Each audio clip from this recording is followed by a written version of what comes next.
Brought to you by Agilus Diagnostics. Health test की बात आती है तो मैं भरोसा करता हूँ India largest diagnostics company Agilus diagnostics. खुद को टेस्ट करते रहो। झूठ के पांव नहीं होते और जब सच सामने आता है तो झूठ का सिर झुक जाता है।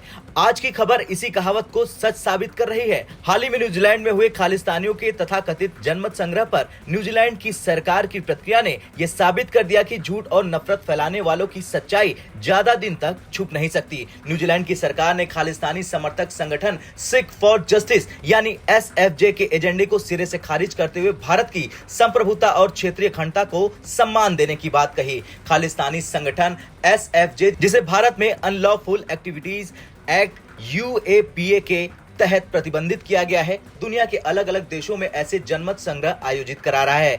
इससे पहले कनाडा, ऑस्ट्रेलिया और ब्रिटेन जैसे देशों में भी इस संगठन ने इसी तरह के शो आयोजित किए जो कि भारत विरोधी एजेंडे का हिस्सा है।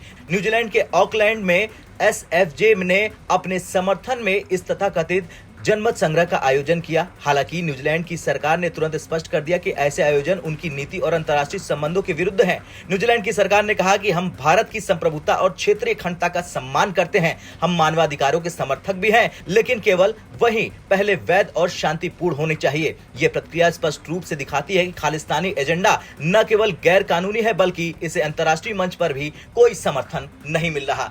खालिस्तान के इस तथाकथित जनमत संग्रह को कवर करने में पाकिस्तानी मीडिया ने अपनी पूरी ताकत झोंक दी। पाकिस्तानी चैनलों ने इसे बड़ा चढ़ाकर पेश करने की कोशिश की, लेकिन सच्चाई यह है कि यह केवल भारत विरोधी दुष्प्रचार का हिस्सा है। पाकिस्तान जो खुद बलूचिस्तान और अन्य प्रांतों में मानवाधिकारों का हनन कर रहा, वो ऐसे झूठे अभियानों के जरिए ध्यान भटकाना चाह रहा है। भारत और न्यूजीलैंड के संबंध हमेशा से सकारात्मक और मजबूत रहे हैं। हाल ही में विदेश मंत्री डॉक्टर एस जयशंकर और न्यूजीलैंड के विदेश मंत्री पीटर्स के बीच कई बैठकें हुई। दोनों देशों ने शिक्षा, टेक्नोलॉजी, कृषि और इंडो पैसिफिक क्षेत्र में सहयोग पर चर्चा की। इस घटना के बावजूद न्यूजीलैंड ने भारत के साथ अपने मजबूत संबंधों को प्राथमिकता दी है। ये घटना दिखाती है कि झूठ और नफरत की राजनीति लंबे समय तक नहीं टिक सकती। न्यूजीलैंड ने खालिस्तानी समर्थकों को साफ संदेश दिया कि भारत की अखंडता से कोई समझौता नहीं होगा।